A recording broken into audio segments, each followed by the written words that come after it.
वाजता झोपायचं पुन्हा संध्याकाळी सकाळच्या 10 ते 12 उभं राहायचं म्हणजे वाचत का वाच त्याला बुवा म्हणजे माझ्याकडेच बघू नका पण खरं आहे का नाही म्हणजे वाचली बरं ते तुकोबर आहे ते काय सोडू वाच कसं म्हणता मरण माझे मरून गेले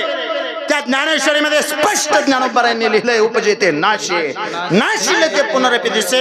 जन्माला आलेल्या प्रत्येकाला मरावं लागेल हा ज्ञानेश्वरीचा नियम आहे आणि फक्त ज्ञानेश्वरीचाच नाही स्वतःची गाथा कधीतरी एकदा उलटून बघा ना तुम्हीच सांगितलं नाशिवंत देह जाणार असं का आयुष्य खातो काळ सावधान मी तुम्हाला ज्ञानेश्वरी बद्दल तुकोबर आडवं लावतोय ज्ञानोबरायांनी सांगितलंय माणसाला मरावं लागतं म्हणून आणि तुम्हाला पटलं असेल तेव्हा तुम्ही नाशिवंत देह लिहिलं ना तुम्ही उगीच लिहिलं का हा देह नाशिवंत मूलमूत्राचा बांधा हे मदालसीने सांगितलेलं प्रकरण पण तुकोबर तुम्हाला मान्य करावं लागेल माणसाला मरावं लागतं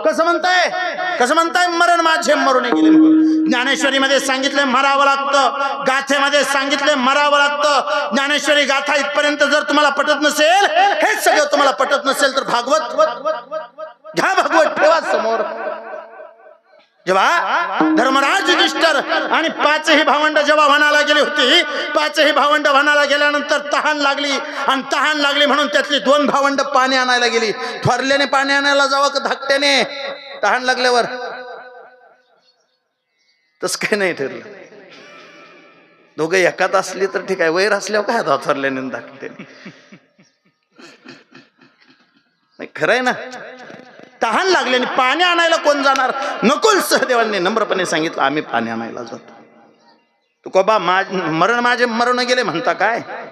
त्यातले नकुल सहदेव दोघं जण पाणी आणायला गेले पाणी आणायला गेल्यानंतर का कोणास ठाऊक काही ठिकाणी लिहिले मूर्छित होऊन पडले काही ठिकाणी लिहिले मरण पण पावले ते मूर्छित होऊन पडले नकुल सहदेव मूर्छित होऊन पडले अर्जुन गेला 2 भावांची झालेली अवस्था हुबेहूब अर्जुनाची तीच अवस्था झाली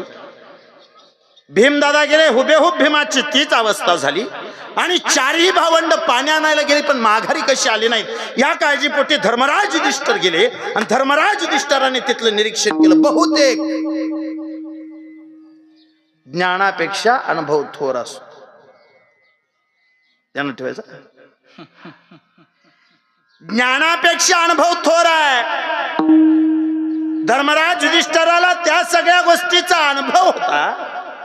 ज्यार्थी माझी 4ही भावंड मूर्छित होऊन पडलेत बरं हे 4 कुणी ऐरे गैरे नाहीत आज सृष्टीचा विचार केला तर या सृष्टीचे सर्वोत्तम योद्धे आहेत निश्चित यांना काहीतरी अडचण आली आहे नकुल सहदेव मूर्छित होऊन पडले तो अर्जुन मूर्छित होऊन पडलाय भीम 3500 किलोचा भीम मूर्छित होऊन